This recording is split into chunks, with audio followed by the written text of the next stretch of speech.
আসসালামু আলাইকুম প্রিয় শিক্ষার্থীরা, আমাদের আবশ্যিক যে সাবজেক্টগুলো ছিল প্রত্যেকটা পরীক্ষা শেষ। এখন গ্রুপ ভিত্তিক সাবজেক্ট শুরু হয়ে গেছে এবং প্রথমে আমাদের যে পরীক্ষাটা হবে সেটা হচ্ছে ফিজিক্স ফার্স্ট পেপার পরীক্ষা। ঠিক আছে, পদার্থবিজ্ঞান প্রথম পত্র পরীক্ষা। এখানে আমাদের একটু সুযোগ থাকবে, কারণ কি প্র্যাকটিক্যালে 25 নাম্বার। আমরা চেষ্টা করবো প্র্যাকটিক্যালের 25-এর ভিতর 25-এ তোলা। পরবর্তীতে কিভাবে আসলে 25-এর ভিতর 25-এ আমরা গেইন করতে পারবো সেই বিষয়ে আমাদের ভিডিও আসবে। যখন প্র্যাকটিক্যাল পরীক্ষাটা শুরু হবে তখন আমরা বলে দিব।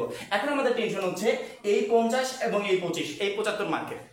75 মার্কের পরীক্ষার জন্য সৃজনশীলে আমাদের প্রশ্ন আসবে টোটাল 8টা, লিখতে হবে কয়টা? 5টা। আমাদের যে কথাটা বলছি এই কথাটা মাথার ভিতর সরাসরি ঢুকিয়ে নাও যে আমাদের এখানে টোটাল 8টা অধ্যায় আছে। এই 8টা অধ্যায় পুরোপুরি পড়ে প্রিপারেশন নিতে গেলে এই একদিন সময় আমার মনে হয় না যে কেউ ভালোভাবে কোনো অধ্যায় কমপ্লিট করতে পারবে সৃজনশীলের জন্য। এই জন্য আমরা অধ্যায়গুলোকে একটু কমিয়ে আনবো। ঠিক আছে, অধ্যায়গুলোকে একটু কমিয়ে আনবো যাতে অল্প অধ্যায়ের পিছনে বেশি সময় দিলে ওই অধ্যায়ের খুঁটিনাটি সবকিছু আমার কমপ্লিট হয়ে যায়। সৃজনশীল যে 5টা আমার কমন পাওয়ার দরকার, 5টাই আমি কমন পাবো। এমসিকিউর জন্য যেভাবে এতগুলো পরীক্ষায় আমরা যেই গাইডলাইনটা দিয়েছি যে এইভাবে প্রিপারেশন নাও, সেম ভাবে পদার্থবিজ্ঞান প্রথম পত্রের প্রিপারেশন নেবে এবং পদার্থবিজ্ঞান প্রথম পত্রে তোমার এমসিকিউ 25টার ভিতর 25টাই কমন থাকবে।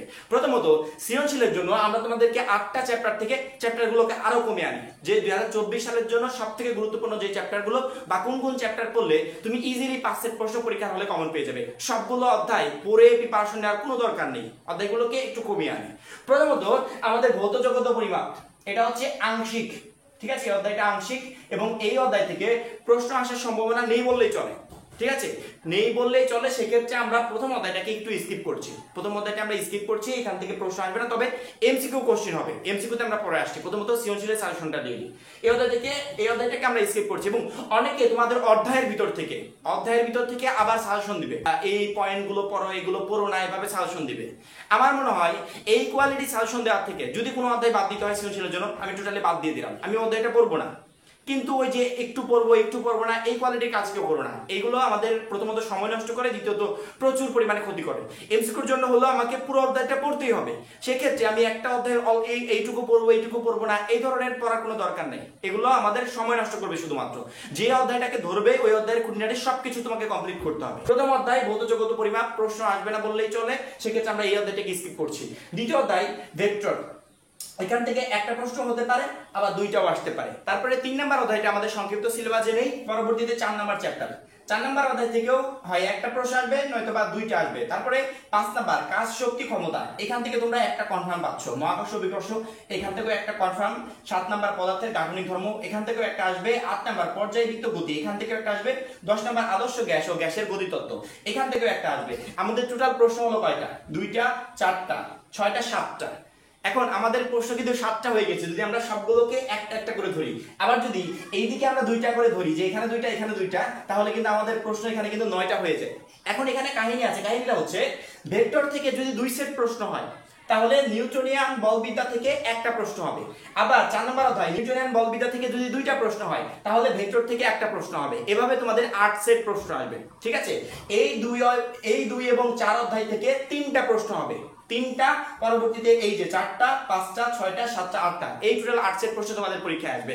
এখন সৃজনশীলের জন্য আমার সাজেশন হলো তোমরা যেই চ্যাপ্টারটাই পড়ো না কেন, ঠিক আছে, তোমরা যেই চ্যাপ্টারটাই পড়ো না কেন 2 এবং 4 নাম্বার অধ্যায়টা একটু ইনক্লুড করে রাখার চেষ্টা করবে। এই 2টা অধ্যায় থেকে প্রশ্ন আসবে 3 সেট। এই 2টা অধ্যায় থেকে যখনই 3 সেট প্রশ্ন হবে, অলরেডি তোমার 3 সেট কিন্তু কনফার্ম হয়ে গেছে 2টা চ্যাপ্টার পড়ে। পরবর্তীতে তুমি যে কোনো 2টা চ্যাপ্টার পড়তে পারো বা 3টা চ্যাপ্টার পড়তে পারো। 3টা চ্যাপ্টার পড়লে হবে কি 5 সেট প্রশ্ন না, তোমার 6 সেট প্রশ্ন কমন থাকবে। অর্থাৎ 5 সেট তো কনফার্ম, 6 সেটও কমন থাকতে পারে। যদি কোনো এক সেট তোমার কাছে কঠিন মনে হয় সেক্ষেত্রে ওই সেটটা স্কিপ করে যে কোনো 5 সেটের অ্যানসার করলে। আমার কথা হচ্ছে 2 এবং 4 নাম্বারটা ইনক্লুড করে পরবর্তীতে তুমি 7, 8, 9 পড়তে পারো বা 5, 6, 7 পড়তে পারো, এভাবে পড়তে পারো। কারণ কি পরবর্তী অধ্যায়গুলো থেকে একটা একটা করে প্রশ্ন আসবে। শুধুমাত্র 2 এবং 4 অধ্যায় 2টা মিলে 3 সেট প্রশ্ন হবে। এভাবে যে কোনো 5টা অধ্যায় পড়ে তুমি ইজিলি 5 সেট প্রশ্নে অ্যানসার করতে পারবে। এখন তোমার কাছে এই অধ্যায়গুলোর ভিতর থেকে সবথেকে সহজ কোন অধ্যায়গুলো মনে হয় আমি কিন্তু জানি না, অলরেডি কমপ্লিট করে ফেলেছো।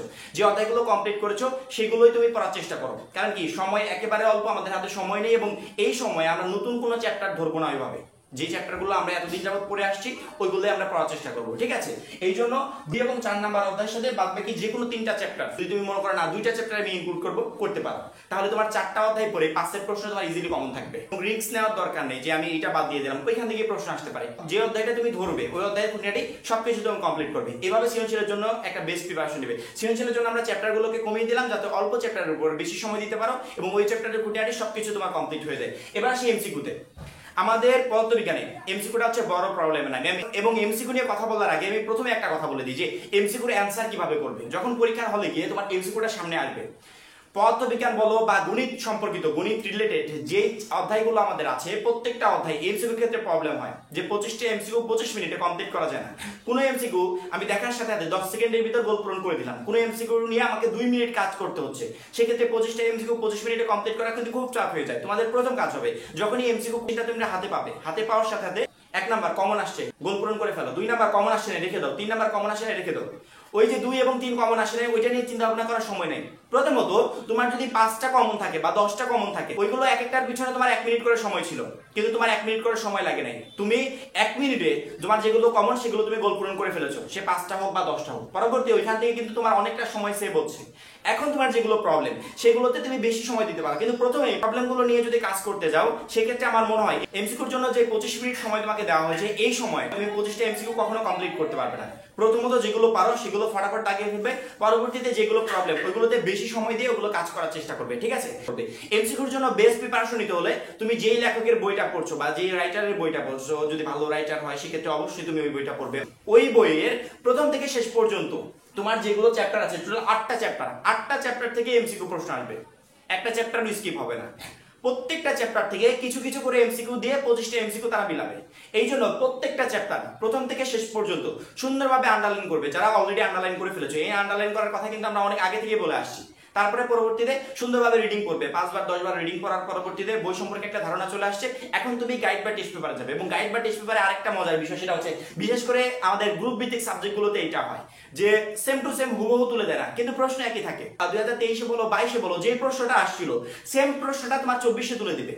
গ এবং ঘ নাম্বারে সেম প্রশ্ন 24-এ তুলে দিবে, শুধুমাত্র মানটা পরিবর্তন করে দিল, সংখ্যাটা পরিবর্তন করে দিল, প্রশ্নটা একটু ঘুরিয়ে দিল, কিন্তু সবকিছু একই থাকবে।